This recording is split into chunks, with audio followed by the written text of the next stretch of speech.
If you're a podcast host, listen up, this one's for you. My name is Allie Jackson. I'm the host of Finding Mr. Height, a dating and relationship podcast that I've been doing for 4 years now, sharing my positive and practical approach to dating that's built on my own life experience. And I wanted to share another experience that I've had, my secret behind monetizing my show. It's called Red Circle, and I was just telling my colleague about how much I love their platform. With Red Circle, not only am I getting a seamless hosting experience, but I also love the support I receive in ad sales. It's not just typical ad sales either. It's targeted opportunities based on my show and my life. And the platform is super simple. You just set your preferences and Red Circle matches you with sponsors that align with your show. You can vet every opportunity and their platform gives you great analytics. More recently too, my Red Circle team has brought me opportunities outside of my podcast on social media to really augment the podcast partnerships, bring them full circle. I just can't recommend them enough. If you want to give it a try, go to redcircle.com to get your free trial. That's redcircle.com for a free trial. Hashtag no music, no intro.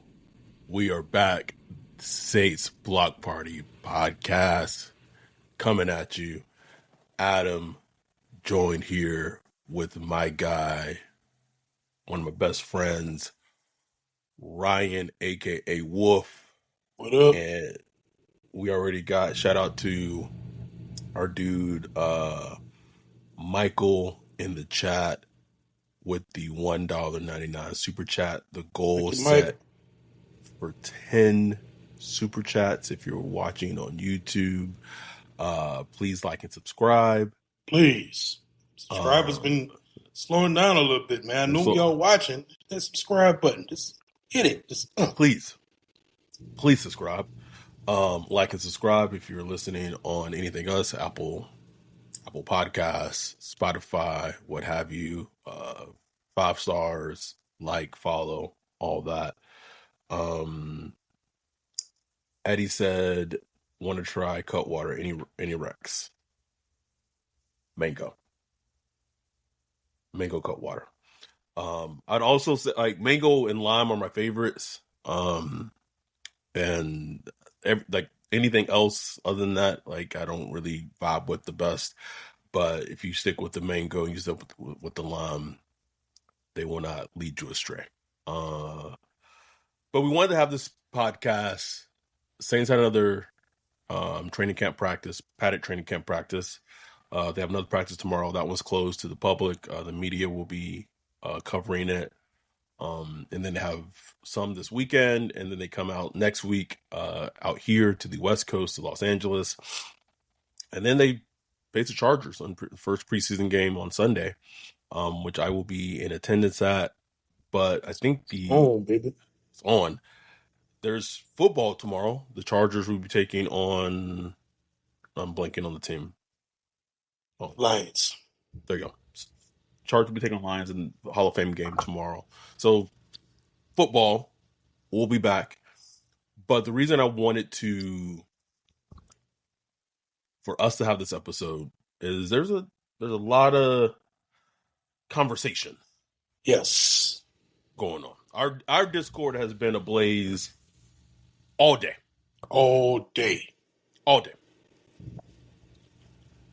Also, before we get into this, can I just make a comment that Chris talking about saying that like he hides the McDonald's app. Hashtag white wealth. He hides the McDonald's app because it's embarrassing. Is the absolute most insane and fat phobic thing. One of the most fat phobic things I think I've ever have seen a person say. I've never seen that before. Like, I don't want people to know I'm using the McDonald's app because they think that I might be poor or they think I might like food too. Like I guess they go like judge you for like, oh, you eating? You know how many GMOs they put in that? Or what? He's eating poor people food? Like Chris be telling himself all the time, bro. Just all the fucking time. Just telling all the stuff. McDonald's, he just sneaking a quarter pounder. He just tell me. The funny thing is, tell me why for breakfast this morning I used the McDonald's app and got a medium iced coffee and a McMuffin this morning for breakfast, bro. Man, I missed them frappes, bro.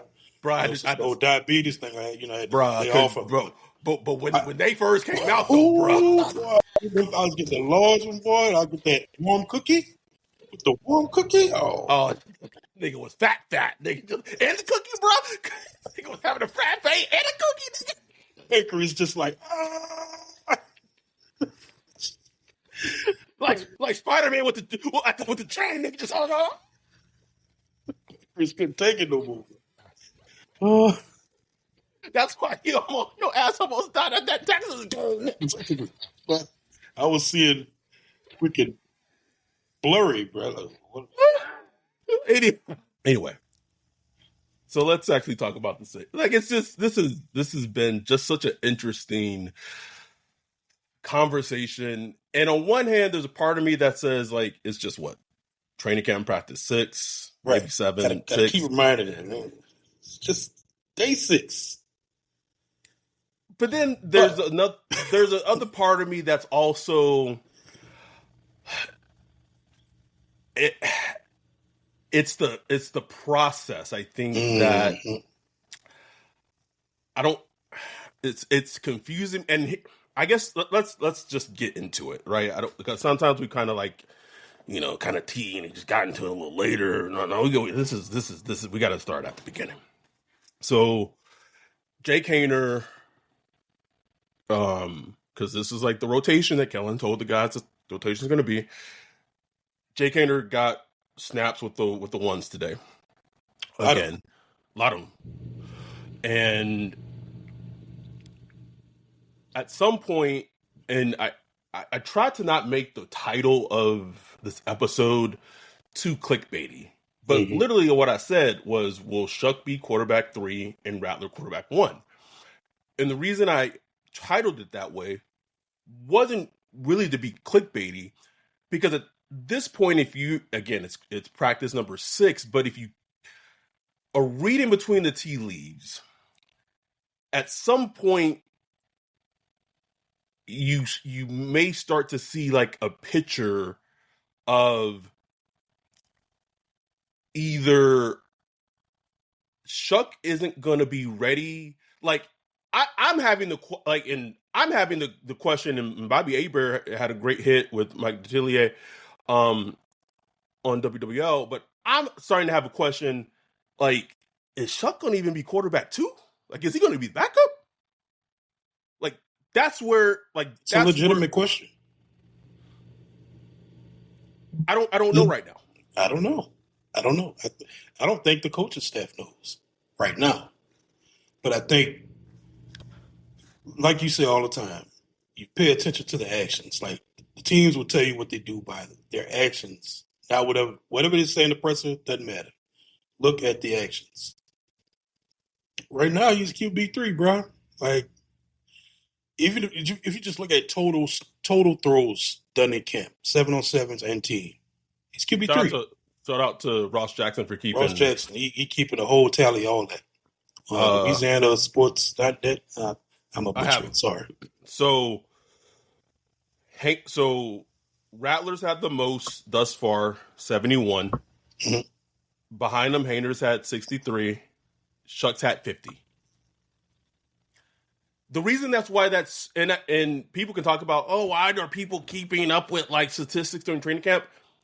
When you draft a rookie quarterback in the second round,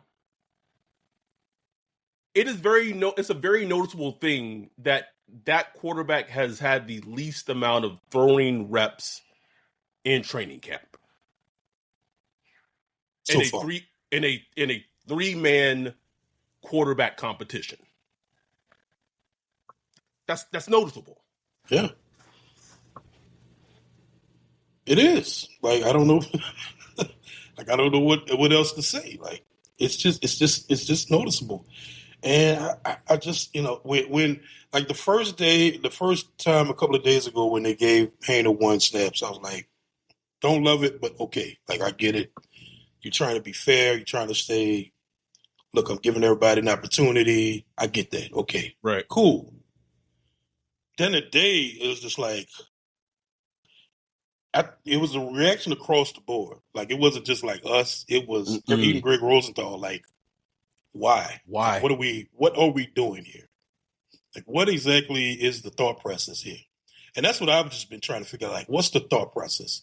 Is the thought process equality? Like, are we trying to just make sure everybody is just given equal opportunity to succeed?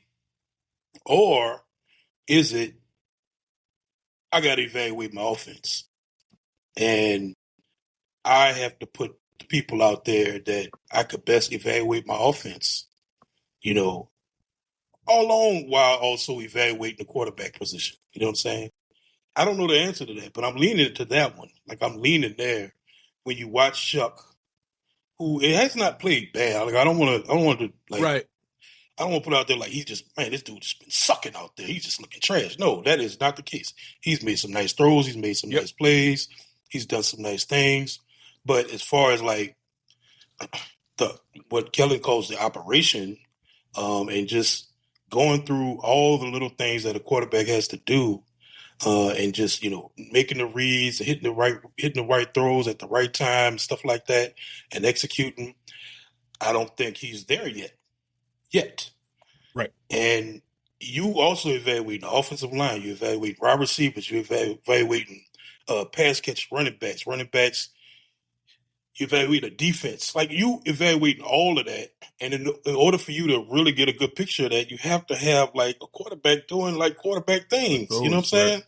So I think that might be the reason you see more Haener than we all thought we would see more. We thought Haener would be like, okay, cool, we're going to get some snaps, but he's like penciled in as the backup, put it to the side. But, man, he's been getting real snaps. And look, I will say this about Haener. As much as we talk about him, he's like one of the perfect practice quarterbacks. Like, yes, the dude, like he's probably more knowledgeable than Rattler, just from like knowing everything that's going on. And he gets the ball out pretty quick. He sees everything. So like, he's just a perfect practice quarterback to have. You know what I'm saying? The problem is, I hope that doesn't start fooling the coaching staff and thinking that's what you're gonna see come game day, because come game day, we've seen it like in 2 years of preseasons and in regular season games. That's just, it's like he's just not that gamer. Like, he's not. You hit on it perfectly, because I quote tweeted. So like, I think Doug Moten put out like Shough didn't get like 0 team reps, and then like it turned out like he did, but then there was like some miscues and what have you. But I quote tweeted his tweet saying like, this is bad coaching, right? But then I came back to that tweet and then went back and said, actually, like, conversely, it may not actually be bad coaching. It could just be more of an indictment on Shough, that maybe just the coaching staff maybe just sees him more like he's not ready, and he's more kind of slotted in that quarterback 3 role, which in a way, it's not going to sound crazy, but in a way, I would respect that accountability, because that tells me, listen, this guy, like, we like him, we drafted him, but even though we drafted him at pick 40, and where we drafted him, how high we drafted him, if we're not seeing that he's ready, at least we can own that and not kind of, I won't say double down on it, but we're not just going to put him out there just to put him out there, because we've seen the Saints. It happens all over the NFL, but we've seen the Saints do that because of who the player is, whether it be free agency, especially in the recent years since Sean has left. So because I think we are kind of seeing that the coaching staff is really rolling with Rattler, rolling with Haener, like we're saying, to get an idea to be able to see the offense be functional. But then it goes into like the whole processing of like how Shough was kind of presented in the draft process. That's a whole different conversation. But Right. I respect it if that's kind of them owning that and saying like, hey, this guy, he may need more time to develop than we thought he did based on what we saw. And that takes accountability and humility that we didn't see under the Dennis Allen regime. We just didn't see that at all. It's now, true. Fans aren't going to like it because then it's going to be like, why the fuck did you waste the 40th overall pick on a quarterback when you? I get it. Like, and we can, that can be an argument to the cows come home if he doesn't get a lot of potential playing time. And again, this is training camp practice 6. So, but that does take a lot of balls to do. Like to be like, hey, he was drafted 40th overall, but he's not ready. That does take some balls to do that. Yeah. No question. It really does. And, it's probably, I just wonder if they just kind of recalibrating as they go along, because, and also keep in mind, we only see like the morning practices. Right. They also have like a developmental period after practice, and like in the daytime, they do some stuff. So it could be a thing where it's like, look, we need to devote more time to his development versus team time, because during team time, we are evaluating the team. We are installing a new scheme. We are installing a new offense, new defense. We got to make sure all this is right because the season is coming. You know what I'm saying? Where we can't just, hate to say the word, spoon feed or babysit or whatever, but we ain't got time for that. You know what I'm saying? Unfortunately, that's just the way the NFL is set up now as far as development. Like I was watching I forgot the name of the show, but Matt Flynn and those guys, they got that podcast. Oh yeah, and they talked about how pre 2011 CBA, Mike McCarthy used to put together like a QB school during the off season. Like you learned you started like at quarterback 101 early in the off season, and you just built, and learned like everything about the quarterback position. And they really like developed the quarterback position, which is like, that's a Green Bay thing. That's the thing that's been a part of Green Bay for forever. That's why they're always rolling out different quarterbacks. And you just don't have the time to do that anymore. Like you just don't. You know what I'm saying? It seems little, bruh. It seems little, but like that cancel that mini camp practice. That's why it upset me, bruh. Because of that. Right. Because of that. Because of like the lack of the reps that coaching staff gets with players, especially quarterbacks. It's like, bro, like this guy got 28 goddamn starts in college. Like, and that's another thing. Yeah, and that's another flip side to this is like on one part you're like, man, shouldn't he be getting more reps then? Like, shouldn't he be getting as many reps as possible in camp to get him developed? Or is it something where you see like, okay, it doesn't matter how many, if you're giving a bunch of reps, but you're not, you don't have like the baseline things in order, does it even matter to get the reps? Right. Like if you don't have that foundation in place, you know what I'm saying? It's like jumping from, like a higher level advanced math when you haven't really got the basics of, algebra or trigonometry or whatever, or calculus down first. You know what I'm saying? He's still at that level, so let's get him down at that level. The problem is he was sold as he had all that covered. You know what I'm saying? Like there it is. That's the problem. And at some point we got to move past how he was sold. Like, okay, he was sold this way. That doesn't fall on him. That's more on the team, and that's on the draft media. Exactly. Let's see. Drew said Kellen Moore does seem to have some sort of plan, whereas Dennis Allen did not. Allen went back to a well that helped fail him first go around as a head coach with Carr as his quarterback. That is true. That man was just trying to anything, bro. Like just trying to save my job.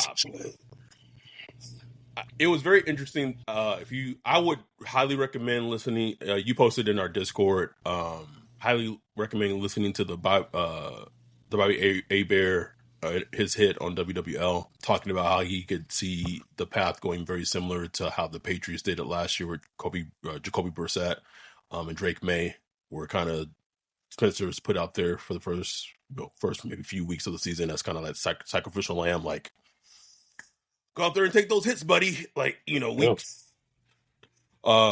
week 1 Cardinals, week 2 San Francisco, week 3 Seattle. I think week 4 is the Bills. Like, that's a tough stretch, and see how see how the team's doing in those first 4 weeks, and depending on there, maybe Shough gets in there week 6, week 7. I think the thing that's important, because I think kind of getting to the Drew comment, like Kellen Moore does have a plan, and it all goes back to the big thing for me is with Shough, they need to know what they have in him at some point. Because we were talking about this last year with last year's rookies, right? Like with the rookies last year, even when Rizzi was interim head coach, it's like you have Jalen Ford, you have Christian Boyd, all these young players. Like, it'd be nice to know what we have in them going into like next year, and then they just got no playing time. Very similar to Tyler Shough, you have a very impressive quarterback. Whoever declares or doesn't declare, like, next year's quarterback class is going to be impressive, and they need to know what they have in Tyler Shough, good or bad, to be able to have an evaluation on him. So that's going to be crucial for the season. Period. Crucial. Like, and like I have joked about it, like earlier today, like, man, it's going to be crazy when Tyler Shough is like inactive week 1. It is a half joke. I'm a half joke. The tweets, Wolf. The tweets. Because you say it's a half joke. At this point, I feel like that's like a 70 to 75% reality from happening right now. Yeah, right now. Now. It's not even a half joke to me. Like, that's like, just based off of everything from camp so far, that feels like 70 to 75% like a likelihood to happen. And that's just how it feels right now. And again, it's right now. Right now. I was trying to go back and look at like other quarterback training camps from like other teams and stuff. It's hard to find articles, but there usually is a point where the quote unquote light comes on. You know what I'm saying? For rookie quarterbacks, it does take a while. You know what I'm saying? And I do think we should give Shough the grace to have that. You know what I'm saying? Maybe he has that point.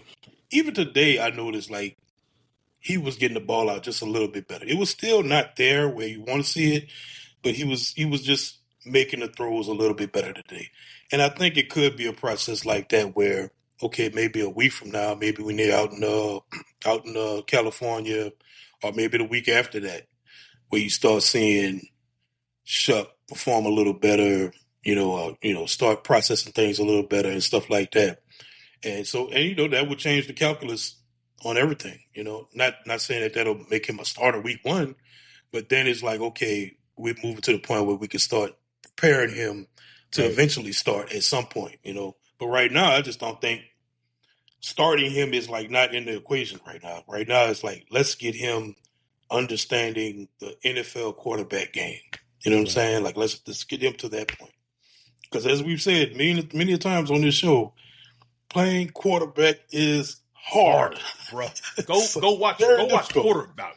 Just go watch quarterback, bro. Good Lord, it's so difficult. And like Lance Moore, made the point on the Saint Squad show with Ross and John Hendricks and boy Dylan that open in college is just completely different than open in the NFL. You know what I'm saying? Guys have like yards of separation in college. In the NFL, you're talking about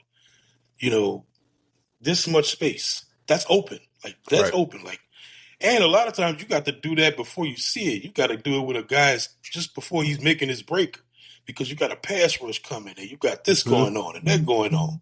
So it takes a lot to be a good quarterback. Look, Spencer Rattler went through it last year. Like, it took him some time to just really get going in the first training camp, and then you started seeing it click after like week 2, week 3. Then he, was it the first preseason game? He kind of had some up and downs. No, or was it he had a good preseason game, that first one, right? Yeah, and then he got dinged up. He had like an injury and played not the greatest against the 49ers. He didn't play great against that. I remember that. I was like, ooh. And then he bounced back after that and played Then well he bounced against back. the Titans? Titans. Yeah. So, it's just one of those things where you got to let it play out. I wouldn't be surprised if we don't see Shough in the Chargers game, bro. I would not be surprised. Or if you do, like, fourth quarter. You know what I'm saying? Like, bro, you think that Rattler and Hainer might like get the majority of the snaps next Saturday? That's how I feel today, bro. That's how I feel today. It really wouldn't shock me if they don't roll out Shough yet. I think that would shock a lot of people, but it wouldn't shock me. I just don't think he's there yet. Oh boy, the social media streets would be nigga hot, bro. Hot, bro. Hot. Maybe I'm wrong. I could be completely wrong. I am open to being wrong, but it's just like, man. And then like not today. Was it yesterday where they had like the walkthrough and Rattler was like the one in the walkthrough. You know what I'm saying? It's like, and Rattler has never been the 3. He's been either the 2 or the 1. Now, Shough has been a 3 a couple of times. Haynes has been a 3 a couple of times. But Rattler has never been a 2. Never been a 3. I think that means something, bro. Yeah. So we briefly talked about kind of Rattler had it's the gunslinger in him. He had another, and it's so funny. Every day. You got to pick every day, bro.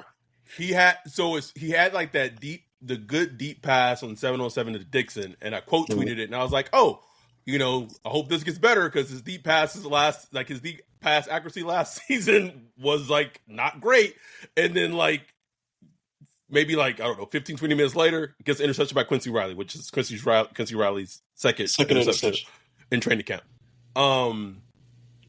That's what comes with him. That's what he has to clean. He has to clean that up. Like he has to clean that up. Hainer had some good throws. Rattler had some good throws. I think when all is said and done, it's camp practice 6. I do think when all is said and done, just depending how things go, but if all said and done, I do think Rattler probably ends up starting week 1 against the Cardinals. We'll see. But his greatest advantage is his decisiveness and him getting out, being able to kind of essentially like his processing and being able to getting the ball out quick and where to go with the ball. Exactly. That last part, especially like I was just watching the whole, training camp earlier, and I just like the way he sees the field. He sees the whole field now, which he didn't at times last year as a rookie. But you could tell he sees the whole field. He knows where the check down is, where the downfield pass is. I like the way he moves. Like even when he moves in the pocket and looks like he's scrambling to throw, and his eyes is just downfield. Like he's keeping his eyes downfield as he's moving, and he knows where everybody is as he's moving. I just like the way he's playing, man. Not perfect. Had the interception, but for the most part, it's been clean. Like if he could just string a couple of days together without like an interception, like he might be perfect, bro. Like it's like just like a flawless execution, man. And like once they get the whole thing operating together better, like as far as just the offensive line communication, which I thought was better today, just from reports and from what I saw, it looked like just a much cleaner operation. Trevor Penny had like a nasty false start when they were doing like the 1 minute 30-second hurry up.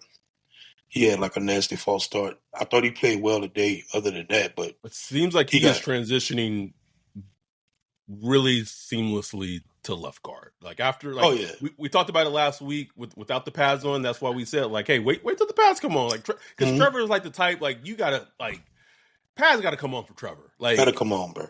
He won't put his hands on it, and he do. Yeah. And plus he's not dealing with all the space that he had to deal with out there on the edge and stuff like that. So it's just better for him. He might not be like the greatest guard ever, but I think he's gonna be fine. I think he's gonna be fine, bro. Like, and just seeing him talk today, man, he just glowing. He just looked happy. Just confidence is back and all that stuff. So I think he's gonna be all right. Bajan with his terrible, terrible question. Prefer week 1 starter, Hayner or Kellen Moore? I'm not even entertaining that. Bye, bro. Not even entertaining that. Speaking to keep it on the theme of the O-line, I really like the continued positive reports for Kelvin Banks Jr. at left tackle.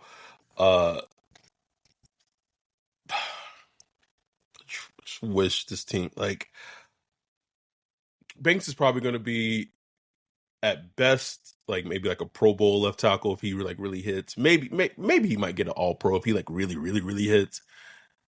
Like it's like I just like the juice is just. Oh. But that said, him working out, Fuaga working out, like this line should be good, man. Like Gotta be good, man. It has to be good. It should be borderline great, if we're being completely honest. It should be borderline great. The only one holding it from being great is 51 over there. That shield doesn't belong to you. Take that shit. Oh, 51. Someone had an interesting question, which I think is a little hyperbole, but I'll entertain it. What if Rattler have a good season? What will y'all do at quarterback spot going forward?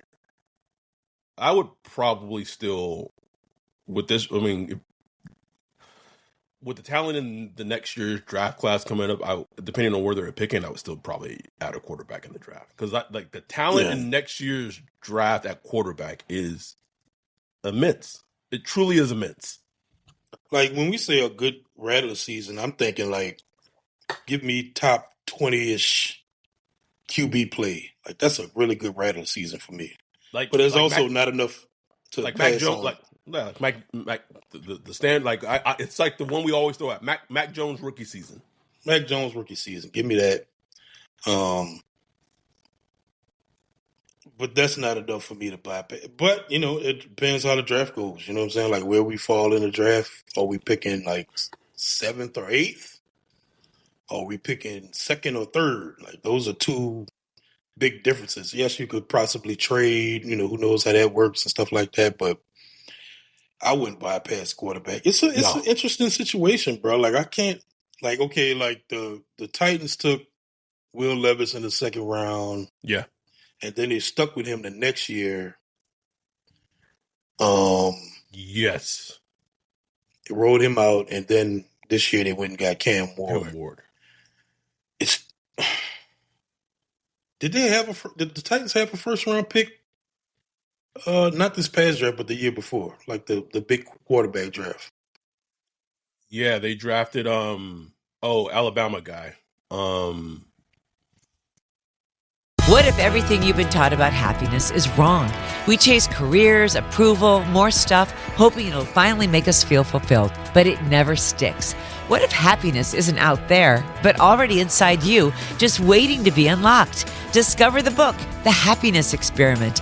Every person has a unique happiness type, and when you understand yours, everything shifts. You'll stop chasing and start creating joy on your own terms. Discover your happiness type with a free happiness type assessment. Go to myhappinesstype.com. That's myhappinesstype.com. It takes just a minute and it might change your life. Then grab your copy of The Happiness Experiment at Books A Million. This isn't just a book, it's a practical framework, a journey inward. It's a tool to help you reconnect with the happiness that's been waiting inside you all along. Pick up The Happiness Experiment and start your happiness experiment today. It's offensive line from Alabama that I'm linking on. Oh, yeah. Wayne, you should be able to tell me who this is. Why didn't they take JC Latham? Why didn't they take a quarterback? Because the GMs they thought they had the guy in Will Levis, so they could have had. I think they could have had Penix, or they could have had JJ McCarthy. They could have had Bo Nix. If I'm remembering the draft, I might be remembering the draft order incorrectly. They bypassed on all of them. They stuck with Will Levis and drafted JC Latham. Like that just goes to show you like in a very impressive quarterback crop, like they they said we had our guy, and we need to protect him. So, maybe I had my draft order wrong, but they bypassed on the quarterbacks for an offensive lineman to protect Will Levis, and then the very next year the GM is gone. Right. So it's just the same situation is going to be like, it's hard to find like a similar team that's went through it in the past. I guess you could point out the Cardinals, when they took Josh Rosen at 10 in overall. the first round, and then the next year they was picking number 1 overall, and they blew up this coaching staff and went and got Kyler.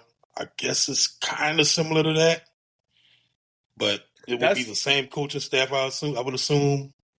Yeah, that's probably as close as of a analogy that you're gonna get, even though like the rounds are different and things like that. But in terms of like, that's probably as close as you're gonna get. It's I don't know, bro. It's gonna be fascinating. I'm just interested to see how it all plays out, because like we keep saying, it's day 6. So just how this whole thing plays out. Then after the Chargers game, what changes up? What change-ups do they make? What will they find out? What will they walk away from thinking? Walk away from the Chargers game thinking? You know what I'm saying? Right. Like, what if they all bad? Like, what if just all 3 of the quarterbacks just bad? That's a possibility. You know what I'm saying? Kirk Cousins in Atlanta trying to. Bro, we trade for Kurt, bro. Mickey said, could you imagine if they invested a 4th overall pick in Tyler Shough and then turn around and trade for Kirk Cousins, bro?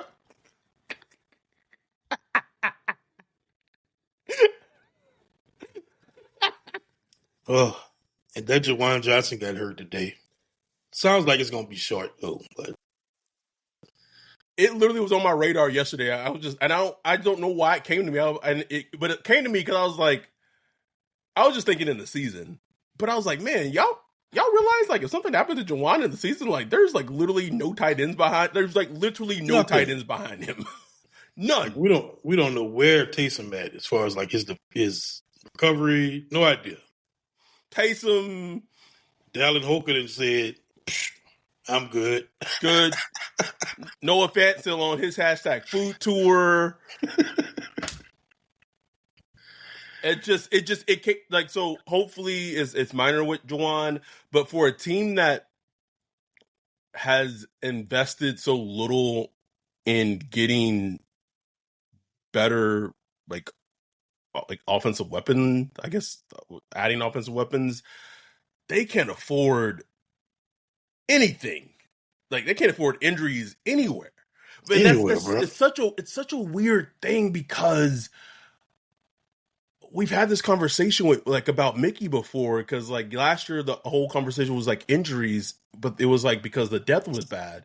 And I feel like the team that they're rolling out, at least from like the weapon perspective, if Rashid Shaheed is having an amazing training camp, Chris Olave, a fantastic training camp, Brandon Cooks is a good wide receiver 3. Any of those wide receivers go down, like they're relying on Mason Tipton to step up.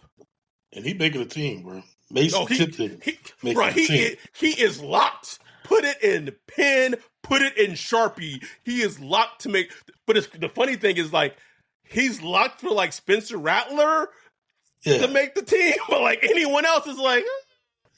No, like him and Spence be cooking, boy. Cooking. That's what I'm saying. But like anyone else is like, oh, maybe.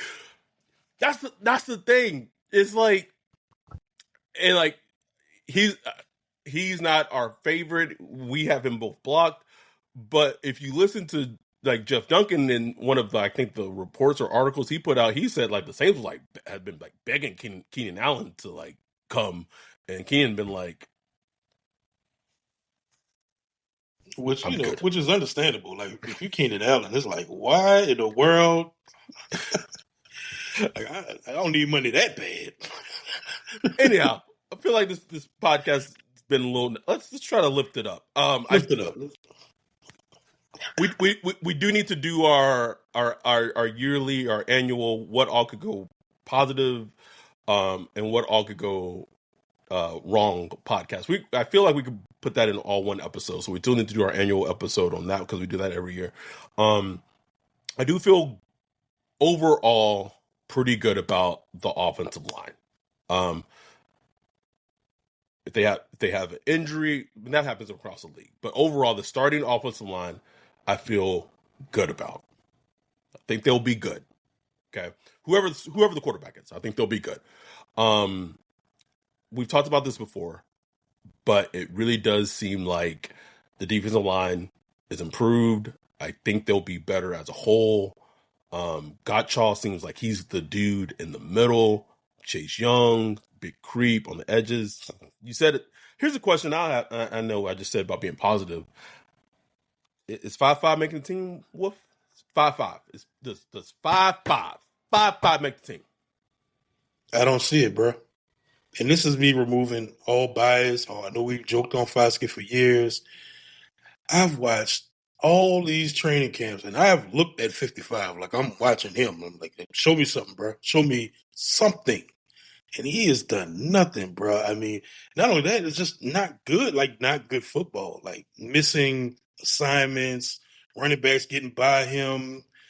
I don't see the effort. Like the effort looks poor to me. Like I don't see how he makes the team. I don't see how those coaches watch him and like just say like, yeah. Yeah, because like to make like when you're a fringe player to make the team, you have to have a coach like who's like pounding the table. Like, no, he could like who does this, he does that, man. But special teams, he could do like he don't do nothing on special teams, bro.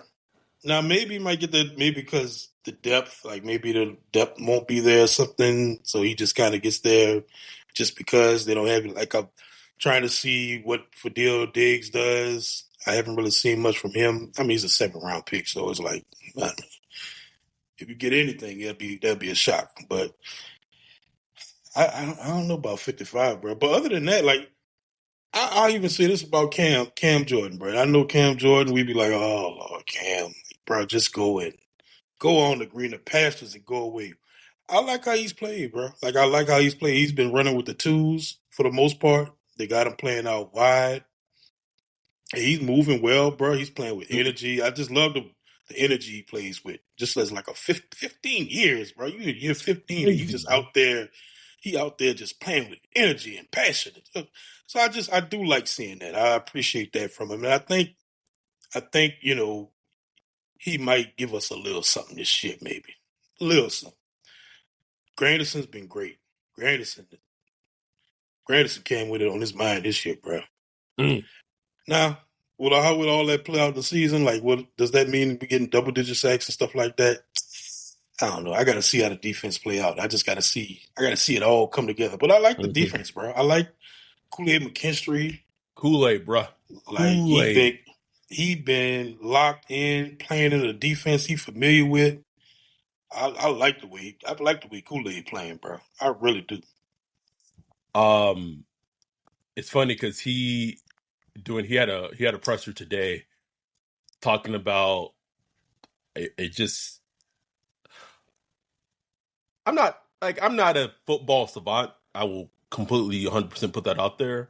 But I'm enough of a football sicko to know enough about football. And so, like I said last week, there's so many similarities in terms of the scheme of him playing in the Nick Saban defense at Alabama. Mm-hmm. Almost not identical, but super, super similarities into Brandon Staley's defense. And so he literally said that like he feels very comfortable in this defense because it's a lot of what he played at Alabama.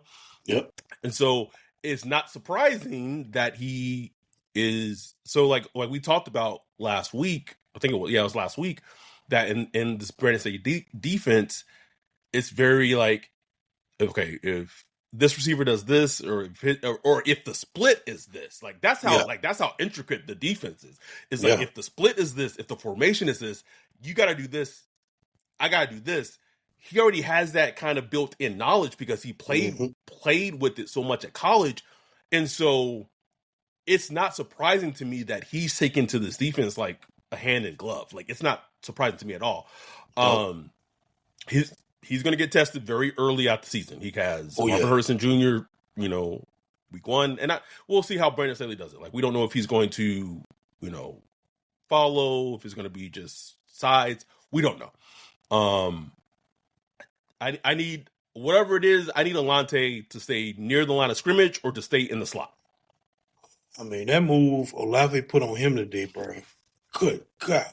And, like, I'm not even going to kill Alante for it because, like...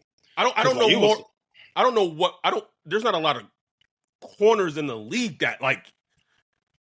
Like, he put on a move where he saw that outside leverage and he just bent it back and just... It was like, how did you do that? You know what I'm saying? Like, how did you get that separation just like that? You know what I'm saying?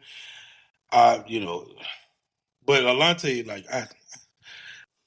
I'm not buying the outside corner thing, bro. Keep him out the outside. Can't sell me on that, bro. You just can't sell it to me, man. Keep getting Quincy Riley. I need you to, keep getting those interceptions. Or hopefully not on Rattler, but I'm just saying, like, just keep making plays, bro. Keep making them plays, man, because I like Quincy Riley, I do too. Running back. It seems like it's a log jam, bro. Complete log jam. I'm down on Devin Neal though. God, he dropped a pass today. I was like, I'm not feeling Devin Neal, bro. Not feeling him. Maybe he shake back in a preseason game or something, but like every time I see him, he's fumbling the ball or he's just not doing nothing that's impressing me. Like even Velus Jones out there doing something today. Doing something. Like just show me something. Kendrick looking good. Listen, I'm still looking good, bro. Bro, as long as he's healthy up to this point, bro, I'm getting Kendrick props, bro. He's getting claps from me. Kendrick made it to day 6, baby. Still out here. I need Kendrick to get through the Chargers game, and then so when the Chargers game happens, which is next Saturday or so, next weekend, Sunday. Yeah. So whatever the practice is after the Chargers game, I need him to be at that practice. We gonna have a party, like we gonna celebrate it. Like that's the bookmark. That's the bookmark, bro. If he can get to that practice after the Chargers' first preseason game, we popping bottles, bro. Popping bottles. We both cracking a cut water and everything. Like he has made it through a game and he's available the next practice. Did it? We did it, Joe. Louisiana said, I'll give Alante credit. He's fast. Like that don't help him when he's in trail position, and bro. He is not slow. I don't remember what his time was, but like he's not slow. But he has a tendency. I don't know if it's like his build up speed. He has a way where he looks slow, if that makes sense. Yes. Like I don't know if it's like. Because, like, when he gets beat, it's over. There's no recovery. Bro, it's over. Like, once he's beat, it's done. Like, just wrap it up. It reminds me similarly of Patrick Robinson. Exactly. That's a perfect one. Because when Patrick Robinson got beat, it was beat. Like, it was like, like, that's what made Lattimore so... I'm sorry, but that's what made Lattimore so great. Like, even sometimes he'd get beat off the line. His recovery speed and like tracking and his prime, yeah, elite, bro, elite, like, special. Vandenbrosi said, "Yeah, I think Yadam starts outside beginning of the year, and by the end of the season, it'll be Quincy. We'll see. Like, I think that CB2 battle is wide open. It could be Rico. Rico might be still in the mix too. We'll see." Louisiana, when he gets beat like that in the Chargers game, he got beat by Lat. Yeah, Lat. Yeah, I was there. Yes, I remember it very vividly. That's not a matchup I ever want to see on a team. That's just that. Bro, okay. So in 2 games in LA, I've seen Alante against Lad in person. I've also seen Alante against Cooper Cup before, like a Wash Cooper Cup in person. And also Puka in that game, and he got benched. Hashtag I'm good. Good, bro. Keep him near the line of scrimmage and in the slot, please. It looked like Blackman is starter now. Like there's no competition. There's no competition. He is a starter now. Can we? I know I said positive. You can't help it. Can we talk about like maybe the lack of buzz from Sanker and Vernon Broughton thus far in training camp? I haven't heard nothing about Sanker, bro. Like nothing. I don't know what to say. And Broughton, he's just doing like a lot of dirty work stuff, like the very non-flashy stuff. And he's playing with like third team. I saw him with the ones like a couple times, but like today he was with the third team. So I don't know. I would love to see like the one-on-ones, video of the one-on-ones to see how he did in there. So yeah, I don't know. He, like Christian Boyd just kind of buried. So is Jalen Ford back from injury? Yeah, he playing, bro. Like he's with the second team. I think he's with the second team. I want to say him and Nephi. Okay. Getting a lot of reps. I mean, nothing that I've noticed from them though. Like they're not standing out. Ford's not standing out. Nephi, he flashes some, which he tends to do. But Ford, no.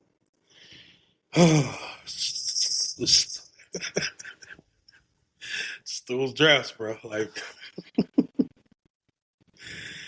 those drafts. This is how you become a bottom tier team, bro. You got to build. You got to build your team through the draft, man. Got to. If you don't hit on those picks, you're not going to hit on all of them. You're not going to hit, but you got to hit on some of them. You got to hit on some of them, bro. Anything else from training camp? Nothing crazy. I thought AK got a lot of work today, and he looked good. Like, kind of like I don't need to see anymore. Like I'm seeing enough. Just put him to the side. Keep him healthy. Like ready to go. He good to go. Like I'm good. I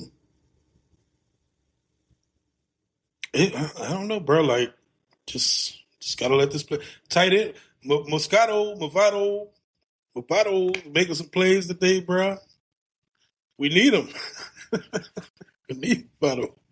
Need as many contributors offensively as they can get. And like as far as like Kellen Moore, I'm still trying to figure him out. As far as like, I did notice they did a longer practice today. Like they just went longer, and I think you're gonna see that ramp up. And there's been a lot of talk about how players are loving what he's doing. They loving like him and Tim Rath, what they put together as far as like just the whole the practice plan and their body upkeep and all that stuff. I'm just interested to see how that plays out. I'm interested to see the results. Like, what does this team look like week 1, week 2, week 3? Right. As far as like just being ready, playing physical. Yeah. Ready to go. Like, all this sounds good. I love that, knock on wood. I know there's been like the Jawan injury today. I think JT Gray, but no hamstrings, guys are hell. Like, it's the healthiest camp I've seen in years. Again, knock on wood. I got a Bible right here. I'm holding on to this Bible. Please, no jinx. Please. But, I don't know if that is a result of how they're approaching this camp, but it's good to see that for a team that was as beat up as it was last year. But I'm interested to see, will that cost them in other areas? Like, will that cost them in being ready, being physical? Because other teams going hard camp. They're going super hard. The Lions, the Ravens, the Steelers, the Chiefs, they go hard. You know what I'm saying? Don't know. I'm not going to give a judgment on it yet, but I'm just keeping my eye on it. Yeah, so it'll be interesting. It'll be interesting to see. Trying to think if I had anything else. I don't think I really did. It's gonna be like it's just gonna be a very interesting, fascinating team to see how it plays out. And there's gonna be it's gonna be a roller. Seeing Be a them Arch throws coming out and throws from Arch. When I saw him throw that ball. Boy. It is arched, bro. Because I'm sorry, that's just gonna be hanging over the season, all season, bro. All season, bro. Not just Arch, but some of the other quarterbacks coming out, but Arch in particular, just because of that connection. And don't let the Texas Longhorns start out on fire and Arch playing well too. And the Saints, Saints 5 will be 1-5, 1-6. There you go. Oh my god. Mm-hmm. We got, and then the team. I mean, Archie Manning is basically a founding member of the Saints. Damn near, so. They know they know the insides and outs. Archibald. It's gonna be fascinating. What if Archie whispered to Gail my grandson, if he think about coming out, if y'all picking top of the draft, he want to play for y'all. Wonder what Gail doing better put Jake in that bitch, bro. Better put Jake in that bitch, bro. Anyway, this is fun. We'll probably try to do another one maybe sometime because they have practice this weekend. Maybe we'll see. We'll go this weekend or something. We'll go this weekend, see how do another one. But we will be back this weekend, talking more training camp, practice, and get back to it. We appreciate y'all. We love y'all. Please like and subscribe. If you're not a Patreon, please listen. Discord all day, been on fire, been just a blast, like a literal blast. Patreon.com/Saints Block Party. Just that alone would make it worth it. Trust me. Not to mention all the other stuff you get.